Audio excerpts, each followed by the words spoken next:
پرانا گاؤں متھرا پور اور اس پورے علاقے کے ایمان والوں، میرے چہروں سے مجھ کو کوئی نہیں پہچانتا، تیری صورت سے تجھ کو کوئی نہیں پہچانتا، تیرے مکانوں سے بھی کوئی تجھ کو نہیں پہچانتا۔ ہم کو آپ کو اگر کوئی پہچانتا ہے نا تو مدینے کے آقا کی وجہ سے، مدینے کے آقا کی وجہ سے۔ سب لٹ جائے، لٹ جانے دو، پھر واپس کما لو گے،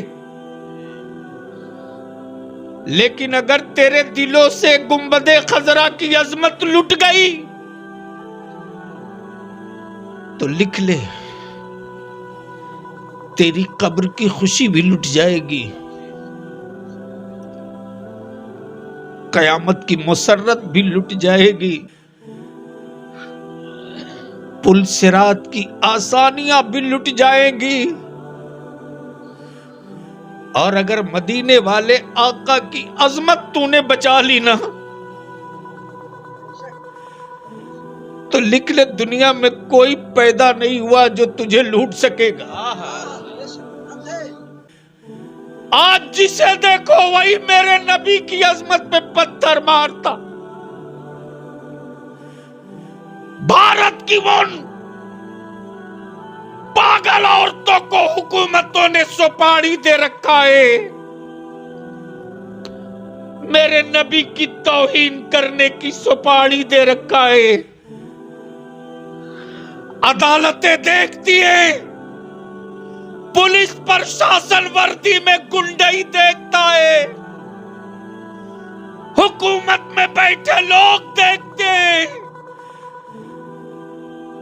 ہمارے بچے اگر سڑکوں پر نکل جائیں اپنے رسول کی عظمت کے لیے تو 1 کے 47 سے بھون دیا جاتا ہے۔ اسی جھارکھنڈ کے رانچی میں ہمارے بچے سڑک پر اترے تو 12 سال 13 سال کے بچوں کی لاشیں سڑک پر اٹھائی گئی۔ تیرا بلیا بھی چیختے رہا یہ ظلم ہے،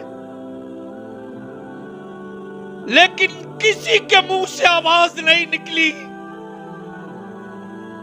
کہ مسلمان سب دے سکتا ہے، نبی کی عظمت نہیں دے سکتا، ایک بیٹے کے بجائے 100 بیٹا دے سکتا ہے، لیکن گنبد خضرا کی عظمت نہیں دے سکتا۔ کسی نے کچھ نہیں بولا، تب تیرے بلیابی نے جھارکھنڈ حکومت سے کہا اپنے وردی دھاری گنڈوں کو لگام لگاؤ، ورنہ نکل گئے کربلا کے غلام تو سنبھالنا مشکل ہو جائے گا۔ اس لیے کہ میری زندگی کی سانس کا ایک ایک سانس کا مقصد عظمت مدینہ ہے، رفعت مدینہ ہے، شوکت مدینہ ہے، عظمت مدینہ ہے۔ ہم پانی کے بغیر جی سکتے ہیں، نبی کے بغیر نہیں جی سکتے، رسول کے۔